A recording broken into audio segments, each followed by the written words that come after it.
Before we kick off tonight's episode, we hope your morning commute is going well. We wanted to take a second to recognize and discuss tragedy that occurred. This is on Sunday when we're recording.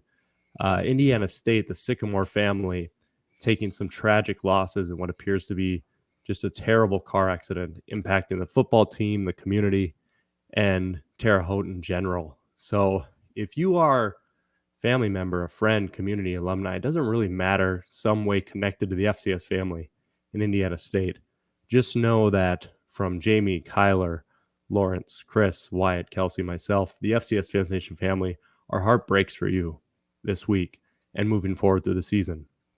It's pretty easy to get lost in translation about my team lost, my team won, I hate this fan base, I'm upset, this message board made me upset, but there's always a bigger picture, and that's that we're all humans, and life sometimes is just unfair, and honestly, it just really sucks to get news like this. So just know that our support is with you, our love is with you. Undoubtedly, if GoFundMe's or there's ways for us to support the families and the individuals affected, we will be there from FCS Fans Nation, and just know our love is with you. And with that, before we kick off our Season 6 initial episode, we hope that if you've been affected by this tragedy deeper, that maybe just this hour can bring you a little bit of comfort and even a glimmer of a smile in a very tragic time. And that, at the end of the day, that's all that matters. Love each other, be there for humanity. So with that, we will kick into our initial episode. For Indiana State, we're with you. If there's anything you need, you let us know.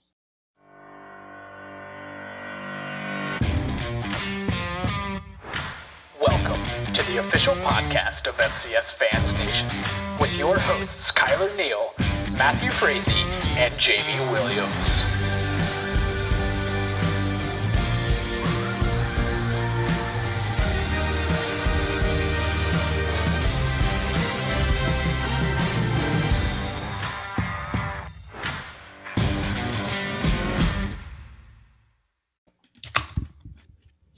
FCS Fans Nation. It feels so good to be back. Slim Shady once said. Jamie Williams, Kylor Neal, Matthew Frazee, the off-season episodes are done. Welcome to the inaugural kickoff episode of Season 6 of this podcast.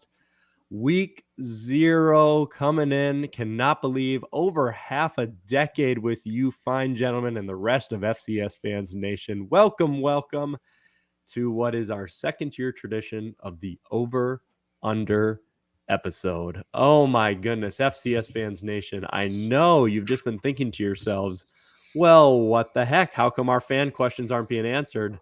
We will kick right into those episodes throughout the rest of the entire season. Tonight, we're going to do one last fun episode, over or under. A little bit of gambling.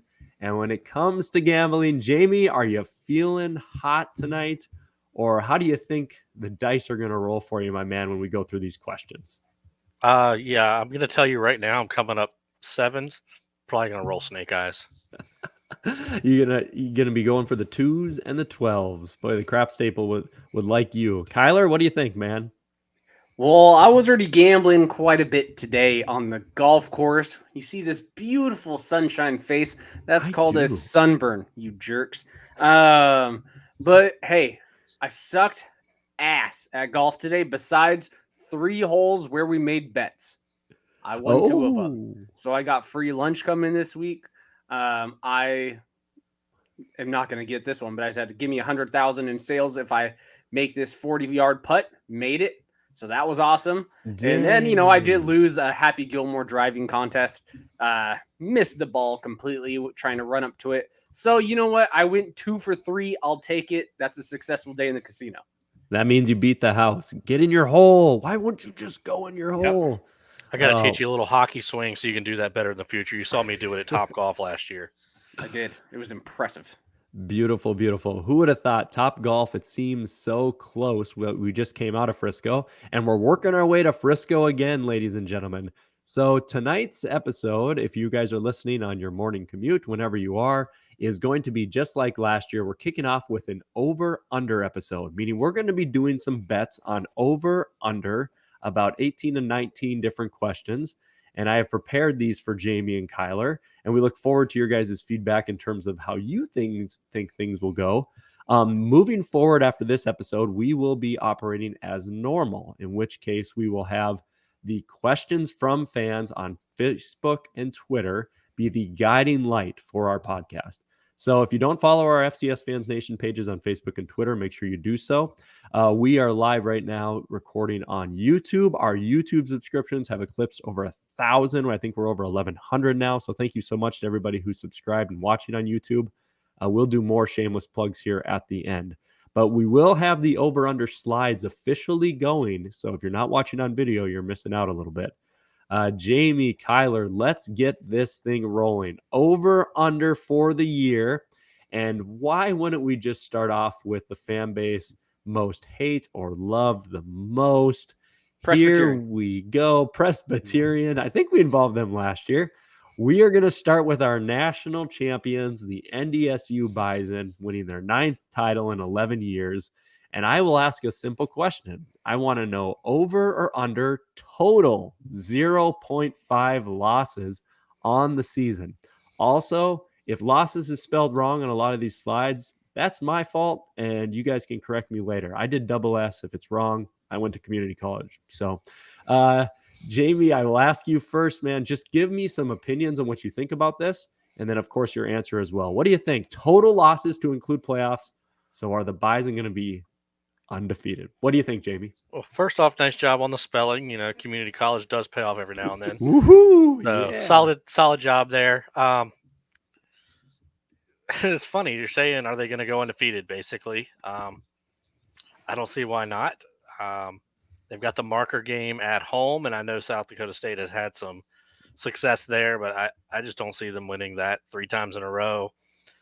Go into Arizona, you know, for a normal FCS team, you'd say, oh, it doesn't matter. That's a Power 5 team, even though they stink, but they did lose to Northern Arizona. The funny thing is, the 2 games that stick out that they could trip up as road games are South Dakota and Southern Illinois. I don't see much happening there, so long-winded answer, under. Taking the under for an undefeated Bison team and boring for the rest of the FCS. Kylor, what do you think? First off, before I answer this, can I just say how freaking annoying is it that this team in the best conference playing a Power 5 team, and we're trying to figure out if they're going to not lose a freaking game?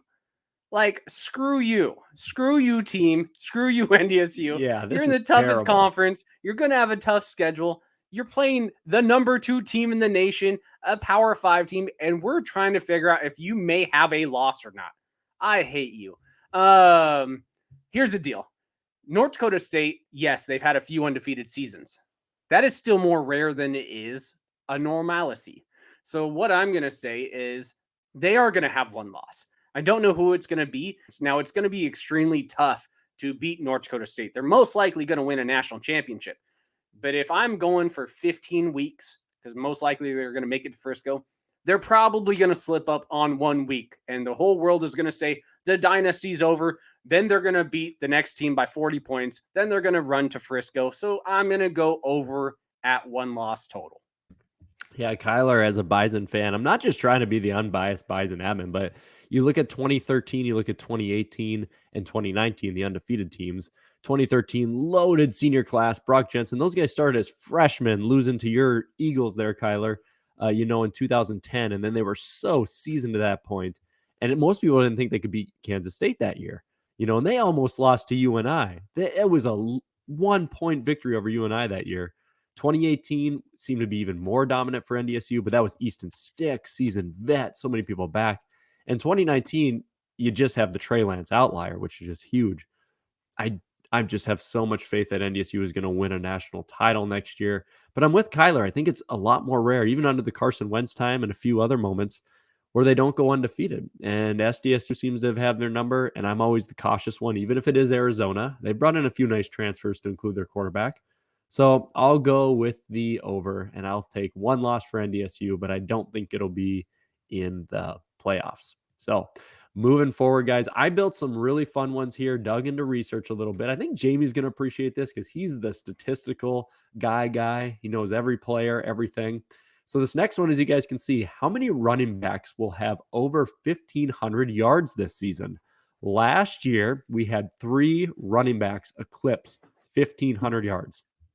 Pierre Strong, 1,600 for Isaiah Fonse. Quay Holmes, just over 1,500. So I set it at 3.5, and I wanted to get your guys' take on this. I was thinking about doing 2.5, but I'm like, you know what? We've got some good rushers. We've got some guys who are injured. Hello, Montana last year, who are coming back. So Kylor, what do you think? Over under from that list. And if you're not watching on YouTube, Malik Grant had 1,347 as the 4th leading rusher last year in the FCS. 3.5 over or under, Mr. Neal?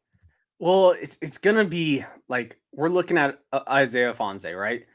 He may not even play for the first full month of the season.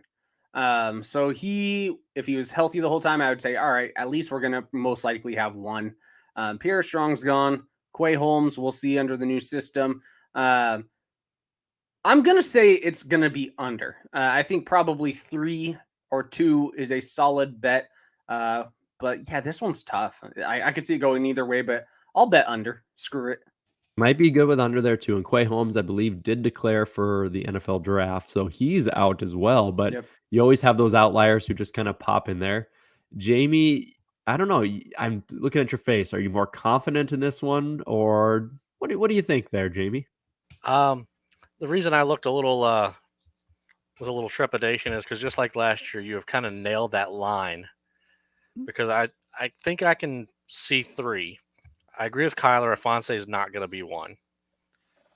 Quay Holmes is gone, but Jacob Saylors I think will be 1 potentially. So he's one. He's my wild card. If there's 4, it's him. There's 2 names on this list that I think are going over. One being Kevin Daniels of Northern Arizona, the other being Julio McLaughlin of Youngstown State. The one name that's not on this list that I think is going to do it is Darius Hale of Central Arkansas. He was in the running for the Jerry Rice Award. Is actually who I voted number 1 for it last year. So I'm going to say those 3. Then it's a matter of can either and Isaiah Davis as the number 1 back clearly, or Jacob Saylors as the number 1 back clearly do it. Geno Hess is an interesting one. He's had a couple of good years, so I think he's going to fall just short. So I'm going to just go over and say one of those 2 or 3 guys that I'm not sure of will go over along with the other 3. Yeah, the Isaiah Davis coming in there and then what Montana returns makes me want to go over as well. So I'm going to be half glass full here. I won't give much of my opinions because I really want to hear what you guys think, but I'll always give my answer. I'll go over as well. And even if you guys think that some of these are a little bit silly, this is a good season preparation podcast as well. Because right there, you're just learning about how, Isaiah Davis taking over Pierre Strong, and you're going to learn about guys coming back from injury. So these are kind of set up for you to get ready for the season as you're listening to this as we go into week 0.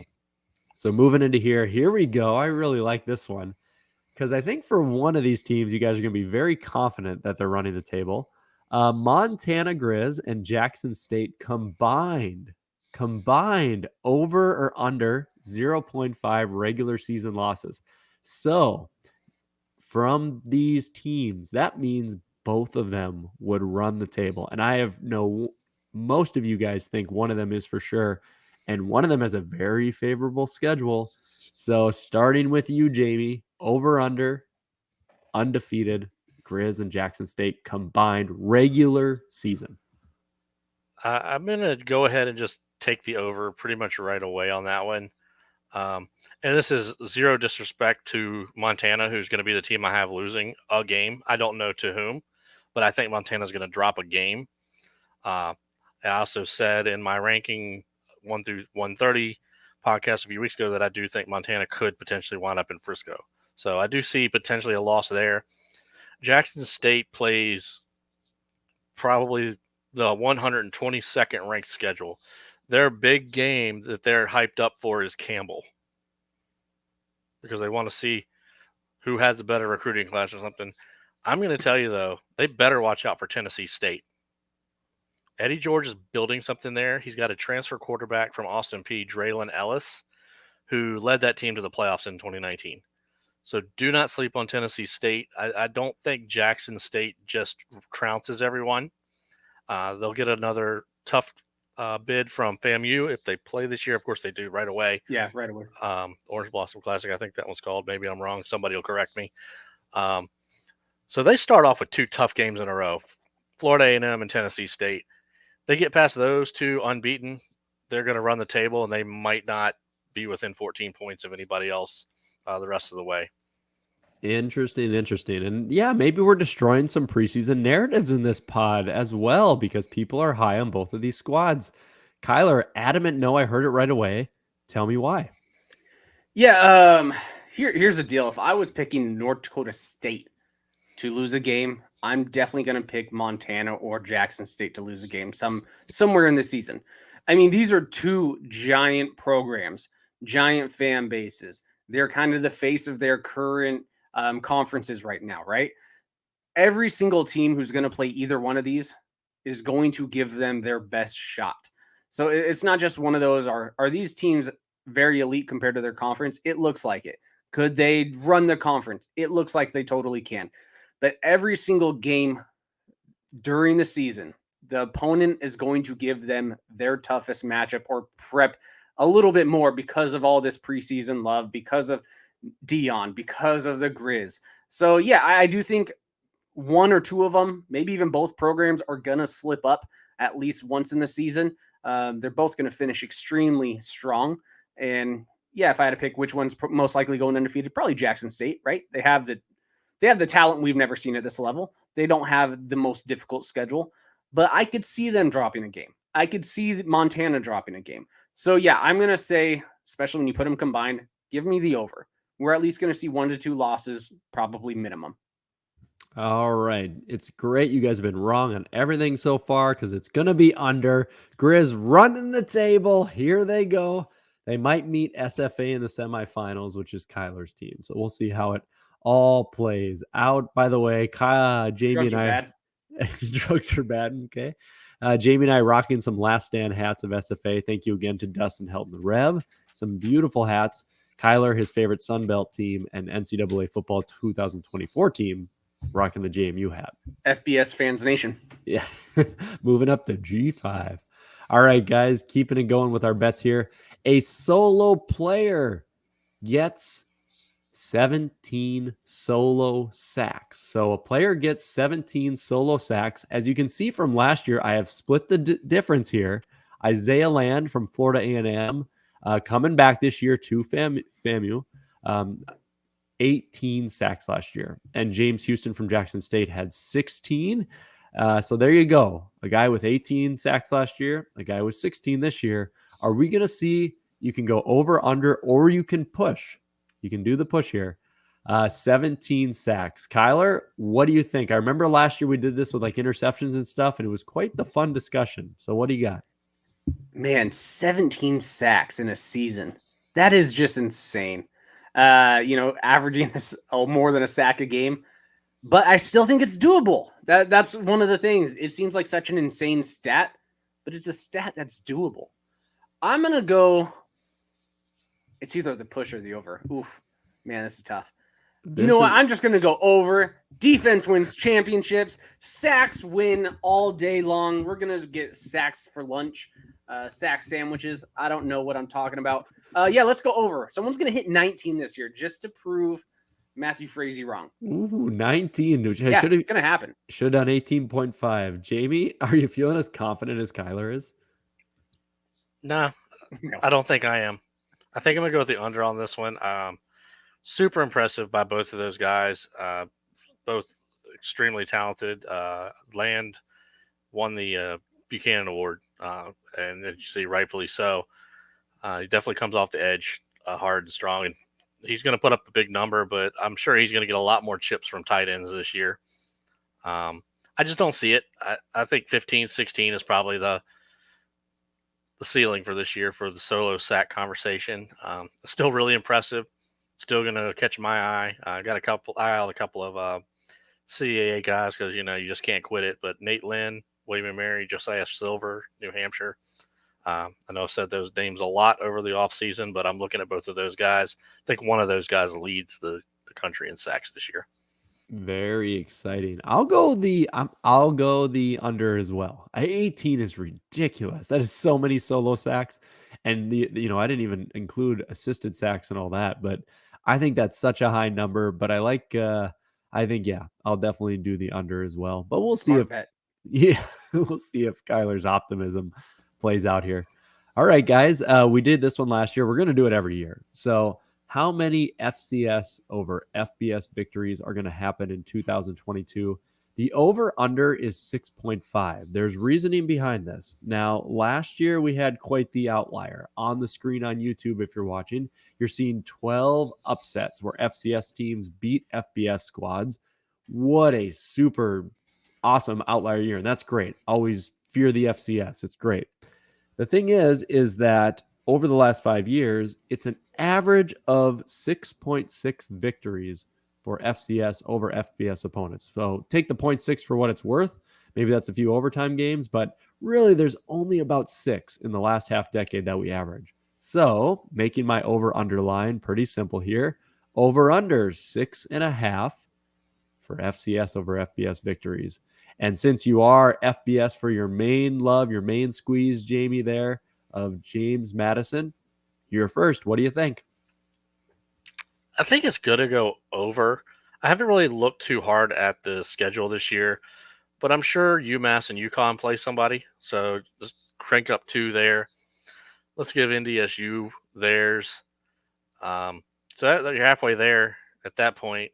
Maybe somebody like Florida Atlantic plays somebody, or Florida International. Those teams are terrible. Maybe they play somebody. So there's a path there. I think we'll see it. And there's always a couple that make your jaw drop. So I'm going to go over. Going confident. What do you think, Kylor? Do you think the same thing? I know you're talking about the gap getting bigger in between college football and recruiting. Do you think we see the impacts of that with an over or under 6.5 victories over the FBS? Well, let's see here. The good news is the FBS still has the MAC, and they still have Conference USA.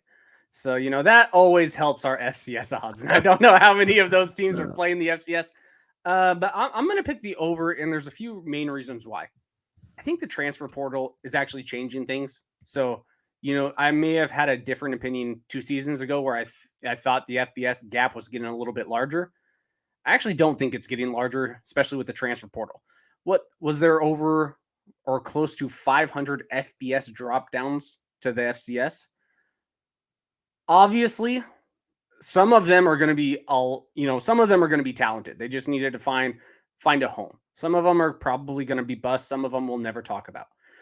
But when we have 500 players that were FBS dropping down to the FCS, you would just assume that the talent gap is closing. We're seeing Campbell do some amazing things in recruiting. We're seeing Stephen F. Austin. We're seeing Jackson State. We're seeing North Dakota State. All these teams are starting to not just grab a few guys that a P5 team's wanting or a G5 team's wanting. A lot of the players that they're going after have multiple offers, and they're choosing to play FCS. So you know what? I like the over. I'm going to go over. Let's just go with a clean sweep because, optimism is good. I'm going to go with the over as well. We're going to get some victories. I think those ones Jamie mentioned earlier are definitely going to be going the way of the FCS. So very excited to see how that all plays out. And I'm very excited to see how a team many folks are high on, Kennesaw State and Xavier Shepard, their quarterback. We'll see how this goes. I want to know how many sacks taken will Xavier Shepard have this year? Over, under 7.5. So this is an interesting stat. Kennesaw State in 13 games last year gave up 6 sacks total because they run the triple option like crazy. And they actually passed a lot more than they do in years past. Last year, they threw the ball 133 times for 1,300 yards. So they're not going to throw the ball a lot. It's going to be a lot of trickery. It's going to be a lot of quick pass. And Xavier Shepard is only sacked 6 times. Good offensive line for the conference that Kennesaw plays in. And Xavier runs the ball a lot. So, Kylor, this is an oddball one. What do you think? Do you think he can actually take just as few sacks as he did last year? No. He's not in the Big South anymore. He's going to play in the A-Sun. The A-Sun is a more difficult conference for sure. He's going to be playing better teams. And it seems like he's getting a little more comfortable throwing the ball, right? If you're getting a little more comfortable throwing the ball, that means you may be waiting a little bit more for openings. So we're going to see probably there's going to be a few sacks on him trying to extend a play, looking downfield, because that's what happens for quarterbacks. But yeah, being in a tougher conference, throwing the ball a little bit more, while still being an option quarterback, you're probably going to take some hits behind the line of scrimmage. Yeah, give me the over on that. Wow. I was thinking about going the under, and that was honestly a very well thought out argument. So, Jamie, change my mind or make me concur with Kylor, dude. Nope, I'm taking the over. I mean, they play Cincinnati also. Oh, so yes. I think you're probably looking at 3 or 4 right there. Jacksonville State, they've got a good defensive line. They play Central Arkansas. They play Tennessee Martin, who has a decent defense. I think it's an over, but I don't think it's a bad thing. I think you're going to look at a big season from Xavier Shepard, but he's going to get dropped a few more times than previous. So I'll take the over by a decent amount. See, even when it's an easy guess for everybody and everyone's rolling their eyes in their cars right now, you learned a little something. Who would have thought that he only took 6 sacks last year and that we have a little bit of difference in their conference play? So very informative here on the FCS Fans Nation podcast. Guys, we have quarterbacks as Walter Payton finalists as our next question. Jamie, he looked to the heavens here. Over or under 1.5 for the finalists, Jamie, correct me if I'm wrong. The finalists, there's 3 people who are considered finalists. So you are basically going to be here picking between whether 2 or 1 individual are quarterbacks when it comes to Walter Payton finalists. On the screen on YouTube, you will see the winners of the Walter Payton Award all the way back to 2003, which was the first non-quarterback besides Cooper Kupp in 2015. Jamal Branch of Colgate in 2003 took it as running back. Besides that, it's QBs everywhere who won it, but I want to know finalists. Jamie, you are one of the most knowledgeable humans in the stats poll in the country for FCS Walter Payton's. Go ahead. What do you think? Over under 1.5 for finalist of QBs. Well, first I looked down at 2004. Lane Campbell steals bicycles. People will understand that. Well, maybe not because Jamie people are gone. But there we go. We'll start there. He sucks. I think this is an easy over. It's a quarterback world. Most of the semifinalists are going to be quarterbacks. You'll have 3 or 4 stud running backs. You'll have 3 or 4 solid receivers. But when it comes down to it, they're going to invite 2 quarterbacks and probably a running back. And one of the quarterbacks is probably going to win it, as evidenced by the list you have there. So, yeah, over. I'm going to definitely take the under because I think that we lost a lot of quarterback firepower last year. And I think Cole Kelly's gone and EB3's gone. Yeah, people fill roles, but I think we're kind of in an outlier. A QB is probably going to win it, but I'm going to go the under. I think you could see maybe a Xavier Gibson from SFA come, he's already got the spotlight on him now. How about maybe some of these great running backs we've discussed already? So I'm going to think of wide receiver, a running back, and a QB. QB probably wins it. So, Kylor, what do you think? Well, I mean, Eastern Washington's probably going to have 2 QBs alone as a finalist this season. Yeah. So, Gunner talking. Just playing the odds here. No, I mean, when haven't? Of course, you don't see the other finalists on here, but when hasn't there been at least 2 quarterback finalists? I know 2021, 2020. 2019, 2018, 2017, 2016, 2015. They're all probably at least 2 quarterbacks. Safe bet is just to go over, but I do like Matt's reasoning, and it's not a very good QB year, at least in the FCS, in the grand scheme of things. That's probably going to change because quarterbacks always rise to the occasion, but it seems like such a bleh year for QBs, and I know it's not the case, but we don't have some of those giant names that we've had in the past that are going to put some monster numbers, but it's still a QB award. I don't know why they don't name this. Walter Payton, you've been an awesome running back. You've done your thing, but they really need to change this to maybe the Tony Romo Award, the Steve McNair Award, the Eric Berrier, whatever, just Eastern Washington Award, whatever you want to do. So yeah, I'm gonna go over. I think probably 2 out of the 3. Matt, I like your thought on Xavier Gibson. My fear is that him and Trace Health split votes. That's fair. Yeah, just to bounce off Kylor, like NDSU, Cam Miller's great and Gronowski's great, and you got all these guys. Xavier Shepard's great, but are they going to throw for 5,000 yards? 4,500 yards? I don't know. You make some mistakes in the passing game, and you have to rely on your feet quite a bit. And those teams have good running games. You could see some outliers here, but we'll have to see. Yeah, worked in 19, right? No interceptions. That's a big key. All right, guys. Amos and the rest of the crew, I had to throw NC A&T in here, and they're probably pissed right off the bat. They're watching on YouTube. They go, "Oh, thanks, Matt. Over under loss total 4.5." But here's the thing: we did NC A&T in terms of over under for their finishing spot in the Big South last year, and they did not have a great showing from what we expected. So I want to see if we're in recovery mode with NC A&T. How are you guys feeling with this upcoming schedule they have?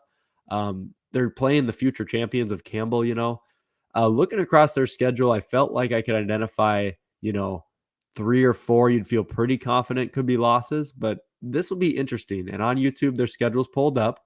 Kylor, starting with you, what do you think about our amazing Aggie fans over-under losses 4.5? Well, Kennesaw left. Monmouth left. And looking at this schedule, I see 2 losses for sure. North Dakota State and Duke. Those are my 2 losses I see for sure. Then, South Carolina State. Yeah, South Carolina State. There's some potential, but I think NCAA, they've proven themselves year after year when they're playing, MEAC teams. They pretty much dominate them. Edward Waters, that's going to be a tough one. So we'll have to see what happens there. No, yeah, I think it's going to be under. I think, 2 losses is probably a guarantee. 3 losses is potential. I don't see more than 3 losses on this schedule. Yeah, it really kind of emphasizes how it the back half of the schedule especially is not super difficult for them, and they have some good home games. Jamie, I'm also going to go with the under here because I got more faith in them. What do you think? Yeah, definitely under. If you just set it at 3.5, I might have thought about the over. But I think they start 1-3 and then run the table because I'm a big South Carolina State.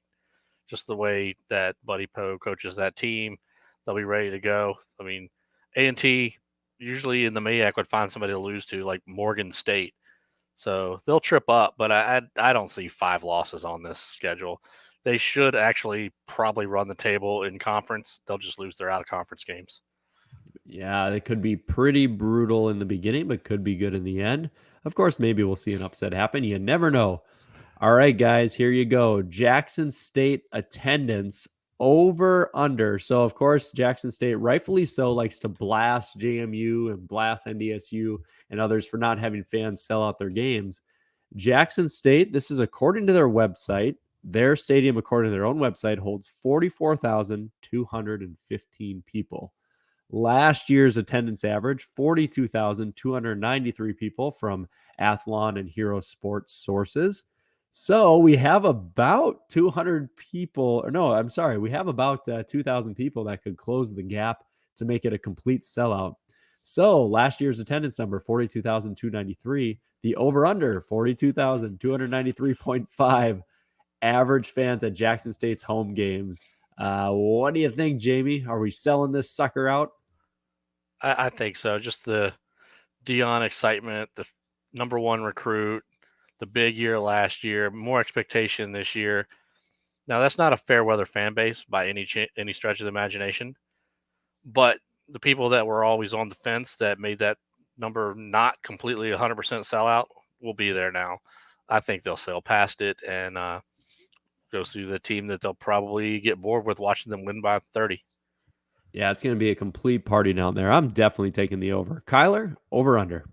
Yeah, it's one of the rare things when we look at a state that has multiple Power 5 teams, and Ole Miss and Mississippi State, right? I think Jackson State is the biggest draw in town right now. They're getting the most publicity. They're the biggest draw. There's some sexiness to Dion, some sexiness in getting the number 1 overall recruit. When was the last time Mississippi State or Ole Miss ever got a number 1 overall recruit in the last 10 years? Probably no. I think I think they're going to do a fantastic job. That 42,000 is insane. But yeah, I actually think it's going to be dang near close to selling out, if not selling out every single game. So yeah, give me the over on that. It's going to only improve. Yeah, 42,293. You just need 294, and we win the bet, and we move on with our betting day. So good on you, Jackson State. It's good for the whole FCS. All right, last year, the chaos as the Missouri Valley was graced with 6 playoff teams. They are shown on the screen on YouTube here. So the Missouri Valley teams in the playoffs for this season, over or under 5.5. Seems easy to go under. It really does. It seems easy to be like, okay, we'll give it 5. But then you think about some of the heavy hitters who've left the FCS and what could be left out there, strength of schedules. The Valley seems to get a little bit of a bump. So what do you think there, Kylor? Over or under Missouri Valley, 5.5 playoff teams this year? Man. I was going to set it at 4.5, but even that I was like, that seems almost easier. Yeah. So definitely if it was 4.5, I would have just hit the over because it's going to be 5 or 6. So I think you picked a good spread. It's going to be 5 or 6. Missouri State avoids North Dakota State, right? And the Petrinos over there, they're building something solid. South Dakota State, North Dakota State, Missouri State, you would assume those are going to be locks. Southern Illinois, the last few years, has been building something special. They seem like they're still on the momentum upswing. South Dakota, they've been on the upswing. They're building something special down there too. Can they keep it up? I'm not sure. And then you have Northern Iowa, who is always a consistent 20 to 30 team, typically a playoff team, even if they're 6-5. Oh, this one's tough. It's really like if you take out, Northern Iowa makes it so difficult because you just want to discount them in case they're going to be bad. And then, of course, they're a game over 500 and they get placed in there. It makes it very difficult. I'm going to say under just because one of these teams is going to slip up a few times. I'm going to say under. 6 is pretty crazy. And yes, it's happened with the CA. Yes, it's happened with the Missouri Valley. But 6 teams is pretty tough to think it's going to continue. So give me 5. I think 5 is what they're going to hit no matter what. But yeah, this one was tough, Matt. Give me the under. Good. Jamie, is it tough for you or no? A little tough, but I'm going to stick with the under. I'm going to agree with Kylor there for a couple reasons. South Dakota, man, there's some talent there, but good grief, is their schedule brutal. They just hit the wrong year to have a talented team and had the schedule not match up. Northern Iowa, they're going to be a team that you're going to look at and say, oh, wow, they're heading for the playoffs, and then they're going to wind up on the bubble most likely, and that's just because their schedule. Here's their finishing kick. Home against Missouri State, at Southern Illinois, home against South Dakota State, at South Dakota. Ooh. Do not envy that finishing stretch.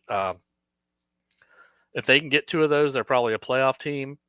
If they don't, then we'll see. But I'm going to have to go with the under. There's 2 teams in the middle make me nervous. Yeah, that's the right word. I kind of said you guys made all my points for me. I appreciate it, and I'm going to go with the under. However, crazier things have happened. All right, guys. Okay, so this is kind of emphasized my point from earlier. Mark Gronowski, Cam Miller, and Tommy Touchdown, the quarterbacks of SDSU, NDSU, and Montana State, rushing touchdowns over or under 25.5. In 2021, they ran for 21 combined touchdown runs. I should emphasize that a little bit. Mark Gronowski obviously nabbed his stuff from the spring season and brought that into what Tommy Touchdown and Cam Miller did last year. So Gronowski is healed and healthy now from his ACL. So I combined his spring season with the other 2 just to kind of emphasize that, yeah, we have some good throwers of the ball, but they play within some systems where they like to run them, but they don't like to overrun these guys. So if combined between Gronowski and the other 2, we had 21, do you think with the full season with all 3, it's going to be over 25.5? Or could it be under? How will these guys be utilized? What do you think there, Kylor? Man, I hope none of them get injured. But when you have these types of quarterbacks who are running the ball consistently and constantly, and they each have injuries in their past, I'm going to go with the under. Even though we only saw Tommy touchdown play for, 3.5 games or whatever, we didn't see Gronowski play at all in the fall. And then Miller, he was up and down, right, throughout the season. So give me the under, because we don't even know if Montana State, if that is their starting quarterback. Little bit of interesting talk right there. Ooh. We don't even know. There's another guy in there who may be taking Sources some of the say? reps. So yeah, give me the under. But if they all stay healthy, that there's potential to hit that number. But when you have these running quarterbacks, again, don't wish ill will of them. Hopefully they can stay healthy. They're going to get dinged up and probably miss a few games. Yeah, I think it could land right around the just over 21, which is exactly why I set the line. I will go slightly under with not a lot of confidence. Jamie, what do you think, though? You got more faith in the mobility of these guys? I have faith in their mobility, but I'm going to take the under and really not sweat too much about it, I don't think. I think Gronowski has a lot of weapons, and then coming off an injury, they're not going to want him to run nearly as much as he might otherwise run. But you got the Yonke twins, you got Tucker Kraft, you got Davis. So there's weapons all over the field for them. So I think they're going to spread that ball around. Touchdown Tommy. I mean, he's got an Infante. The more I look at that team, the more I see a regression. Kylor said it months ago, and I thought he was kind of crazy, but the more I look at it, he might be crazy, but he's not crazy about that. Cam Miller, I think he's probably the fourth option to carry the ball on that team. Stud running backs, enough on the outside. He's probably going to be the one with the most rushing touchdowns, though, with a 3. But I don't think they get anywhere close to 25. Very interesting. Not a lot of faith in the rushing, but that might not be a bad thing. There's a variety of reasons, of course. All right, guys, last kind of long-winded one here, and then I'm going to bounce the last remaining 6 in between each of you in kind of like a quick hit section. But here you go. The stats top 25 preseason teams that won't finish top 25. So this is last year. This is last year's top 25. If you're watching on YouTube, you can see that there were 12 teams exactly that at year's end did not finish in the final poll. So looking at it, there was 4 in the top 10 that were wrong. There was another 5 within the next 10 through 20 that would make it. And then you've got some on the back end as well. So guys, at over under 12.5, Jamie, I have to throw this to you. You're a stats voter. You do the rankings 1 through 130, which nearly 7,000 people have watched on YouTube alone. So they love your opinions. This year's stats top 25.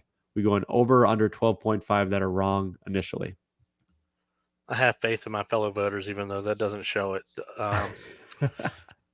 I think it's going to be under, probably somewhere in the 8 to 10 range. I'm looking at the top 25 now. Obviously, there'll be teams that you don't expect to fall that just have a terrible season. I mean, look at Delaware.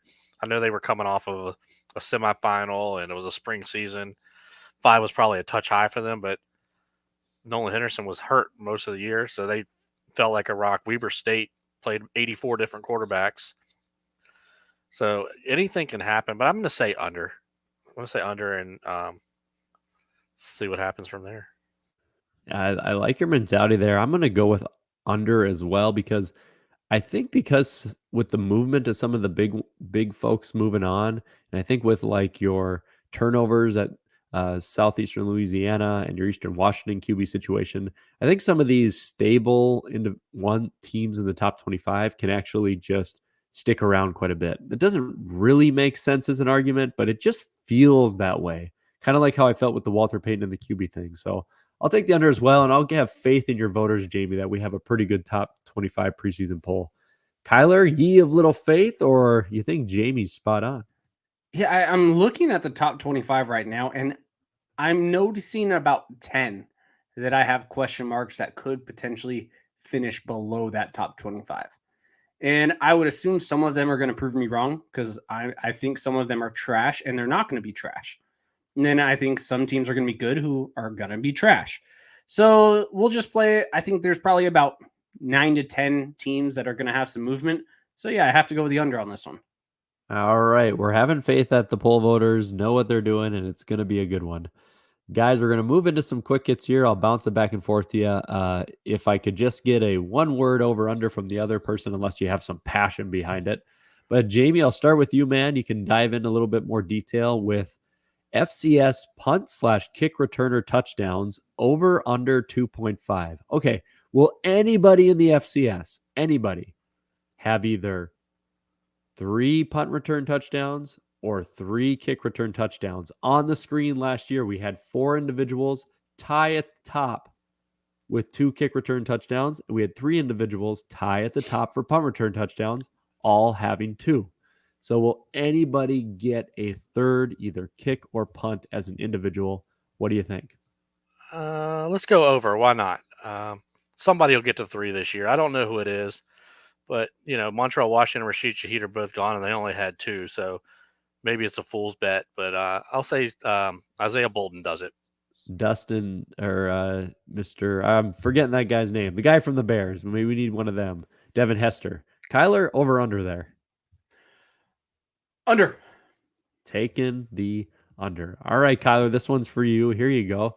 Non-Big 3 conferences with an at-large qualifier, over or under 3.5. Okay, so this seems a little confusing. I'll just repeat it here. But we have the automatic berths for conference champions, right? And then we have at-large qualifiers, of course. Well, last year, we had the Big Sky, the CA, and the Missouri Valley. As of right now, this could change. People consider that the Big 3 conferences, right? Those 3 had at-large qualifiers. There was only 3 other conferences that got at-large qualifiers. The Southland Conference got Southeastern Louisiana. The SWAC got Florida A&M. And the WAC got Stephen F. Austin. So 3 other conferences got at-large qualifiers. I'm getting tongue-tied here. Do you think that there's 4 non-Big 3 conferences that have an at-large, or do you think it's push or less? What do you think? Well, when are we going to change this to non-Big 2? Yeah, so it's subject to change next year. Yeah, the CA is likely dropping out. Look at that bum conference. For now, I just want to go with the Big Sky CA and Missouri Valley. Yeah. Fair enough. Let me go. Let's see. The WAC Sun, they're still sharing a bid, right? So I'm going to go the WAC Sun, the SoCon. I do think the SWAC will get another team in there, even though it didn't look too pretty for Florida A&M last year. I do think they're probably going to get one more team in there this year. And then, yeah, potentially, I don't see a second one from the Southland this year. Ooh, that's tough because I have 3. Oh, man. Yes, exactly what I was aiming for. Yeah, you know what? Let's go over. Let's go that 6 team from the Missouri Valley that I did not pick gets sent to one of these other conferences. The Ohio Valley or something gets that other one. So, yeah, let me go in. I'll take the over at 4. All right, Jamie, over or under? What do you think? Jamie has taken the under. All right, guys, we have new teams in the FCS, over or under 11.5 total wins. Jamie, you talked about these teams being kind of at the bottom of your rankings for the top 130. The Stonehill Skyhawks, Lindenwood Football, and Texas A&M Commerce, the Lions. What do you think total combined? Are these teams going to be capable to get over 11.5 wins? Over or under, my man? I think you're going to have to lean on Lindenwood and Commerce to get those. I don't see much from Stonehill, although I'm sure they play some D2 teams. I'm going to go under. It's a big jump. You don't realize what the jump is from D2 to the FCS. I just don't see it this year. Definitely potential with Commerce and Lindenwood in the future, but I'm going to go under. Going with the under. Okay, I'm switching it. I'm going right back to you here, Jamie, with the next one. And then Kylor, I'm coming to you after that, okay? Because you guys you'll have a little bit more connection to these next questions. So here we go. This is a roulette style bet. Spin the wheel, red or black. The SoCon or the CAA, Jamie Williams.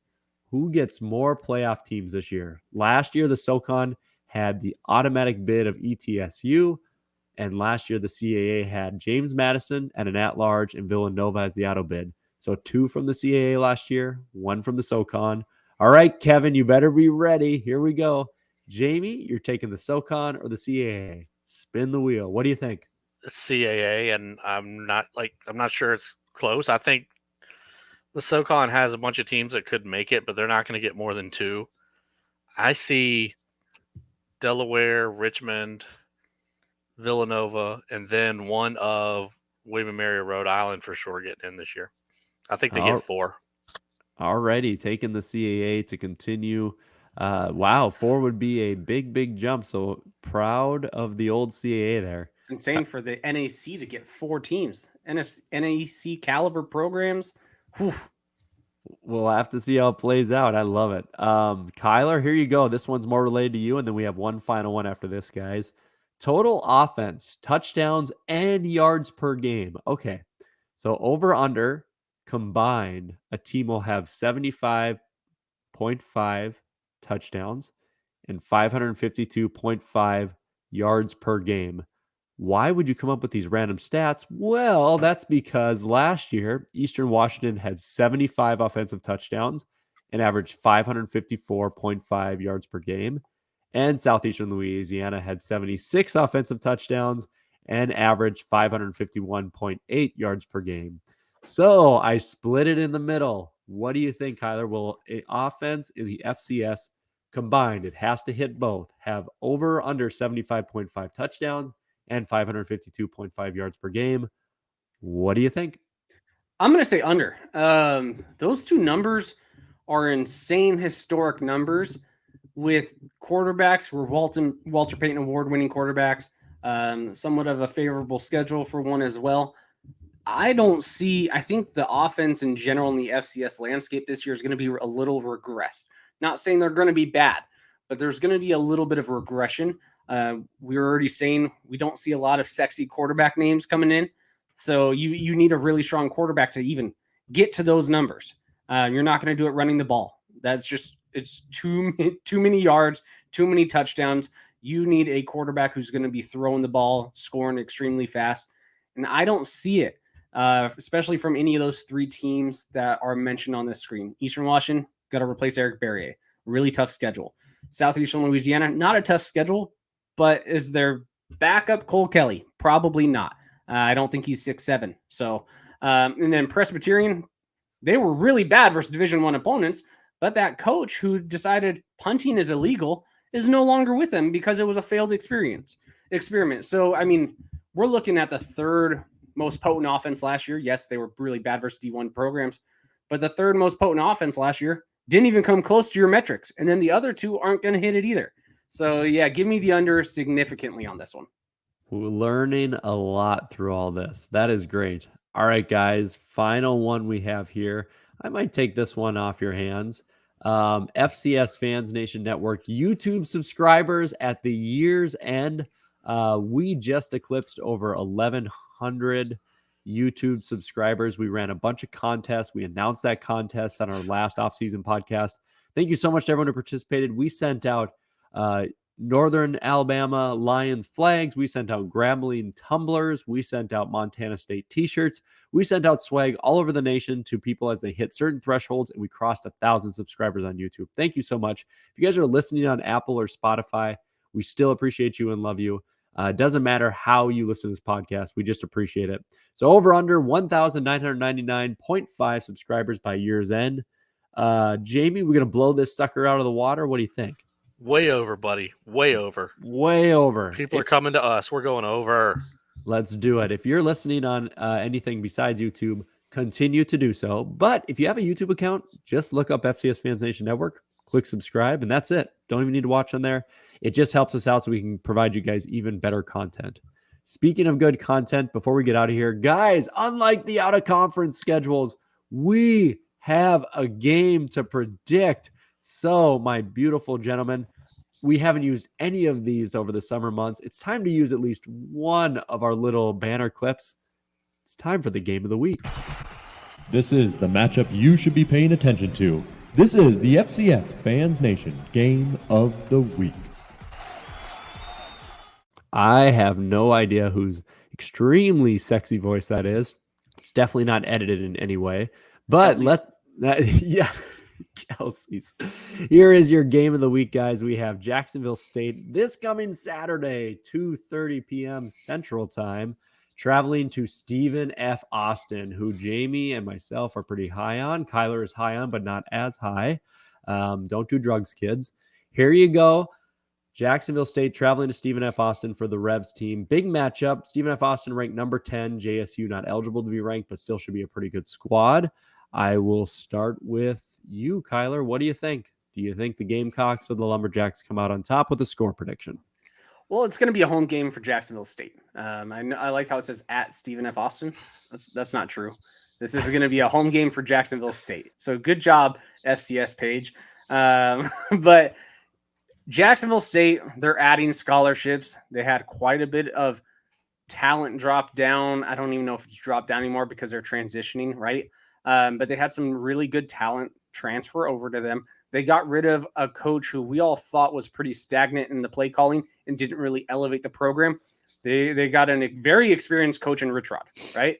So I like the odds for Jacksonville State to go in there, beat SFA. They beat them last year with not as talented as a roster that I think they have coming in this year. So yeah, give me Jacksonville State. Give me the Gamecocks. They're going to win their very last opening weekend game for the FCS. Interesting. Jamie, you agree or no?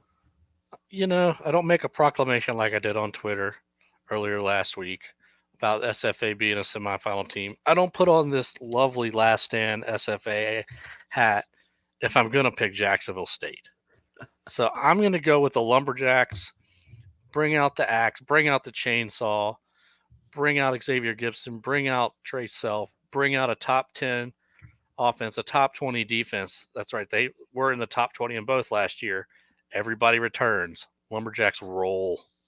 Lumberjacks, and that's where my prediction is going to go as well.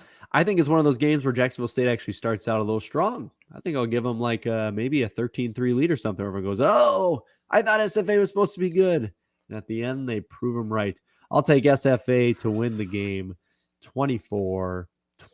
Some cool, fun little classic. So we'll get right off the bat. We'll be able to debate that next week. Ladies and gentlemen, you have just listened to the inaugural episode of the FCS Fans Nation podcast. Whether you're on Apple, Spotify, or YouTube, we appreciate you. If you've just found us, subscribe on any of those platforms. Additionally, this is super huge. Our podcast will always be predicated and will always be ran by our fans' questions and interaction on our Facebook and Twitter pages. So if you don't follow FCS Fans Nation on Facebook or Twitter, it's not just a shameless plug. We need you there because we will post every Saturday evening, hey, toss us questions. And we always get great ones, whether it's from Amos, whether it's from Jeremiah, from SIU. We get some great fan questions, and we're able to actually guide the podcast through so you guys get to hear what you want. If you're on Twitter or Facebook and you hate our content because we don't talk about your team, just ask a question, and it's guaranteed to be in here. It's going to be quick hit questions. Could be a big 7 question, but we will talk about it. So we just want you guys to ask them. Typically, it gets really full, but we're willing to take anything, and we will run with it, even if you're asking us about tailgate food. Besides that, we will have a normal slate of things coming up for you guys. We're going to have the playoff competition this year. We're going to be giving merch giveaways. We're going to be having the game threads going to be dropping for interaction on the page. We're going to be having contests. Will we be having a pick'em contest this year? We are going to get that figured out this week. And if so, of course, we'll put an announcement up on the page. That being said, Jamie Williams, some final thoughts before we roll into week 0 and end our first episode of season 6. I can't believe it. All I can say is, folks, we've made it. Football season is back. Also, keep your eyes peeled on Facebook, Twitter, on all of our platforms. Whenever the tickets go on sale, look for where we were going to purchase our tickets. It'll be in Rainbow Row. If you want to join us, sit near us, come by and say hi. Let Kylor buy you a beer that he won't remember Monday. That might happen. Maybe Cameron will do it. Want to buy Kylor a beer? Feel free to do that too. He does not discriminate. It doesn't matter what kind of beer it is. So feel free to join us in Frisco. If you have the opportunity, please make the trip. Looking forward to meeting more of you FCS Fans Nation fans. Yeah, that is the best part of the trip. Well said, Jamie. Rainbow Road is what we've designated as. It's, I think Super Mario Kart is where we're stealing that from a little bit back in the day. little bit of throwback, but basically it's just awesome to see a variety of colors of fans, from purple to red to blue to yellow. Just awesome. So if you can make the trip to Frisco, we will be tweeting out where we're going to be sitting. So buy tickets, same spots as us. Kylor, final thoughts for the pod and our FCS family out there? It is football season, which means everyone has the ability to call me biased, call me a false analyst. Anything you want to do, I'm here for it. Guys, it's football season. Huck it, chuck it football. We're excited. It's going to be a fun season. It's going to suck when NDSU wins it all, but it is what it is. Yeah, shucks. Shucks, Darn. Matt. You and your mustache. Shucks. Idaho Vandals and SFA. Yeah, I don't even think I'll wear Bison gear all year this year. We'll mix Lakers it up. colors, man. Idaho shirt with that mustache. Now it's explained. Oh man, yeah. Facial hair will be gone next week. I have to say, I am going to be. I might be in Vegas for our next podcast next week, but the podcast after that, an awesome fan, and I'll keep this quiet. An awesome fan from FCS Fans Nation is sending me some of their team's gear just because they want it on the podcast. So I'm excited to rock that, and maybe we'll throw out some guesses next week for you guys to think of who I'll be rocking in 2 weeks. So should be Incarnate Word. Incarnate Word. Used to drive by them in some time in San Antonio. Nice campus. Yeah, you did. All right, ladies and gentlemen, thank you so much for listening to the FCS Fans Nation podcast. I cannot wait to drop boom after boom after boom all the way down, Heidi-ho, down to Frisco. We are kicking off this weekend. Can't wait for it. Thanks so much for listening. We'll catch you guys next week. Boom. Thank you for listening to the FCS Fans Nation podcast. Make sure to like and subscribe to this podcast on your preferred listening platform, whether it's Apple, Spotify, Google, or even YouTube. And make sure to follow our FCS Fans Nation social media pages on Facebook, Twitter, and Instagram. Thank you for listening to the premier podcast for FCS football. Boom. I need to go get something to crack. This is the first podcast I am not drinking a beer.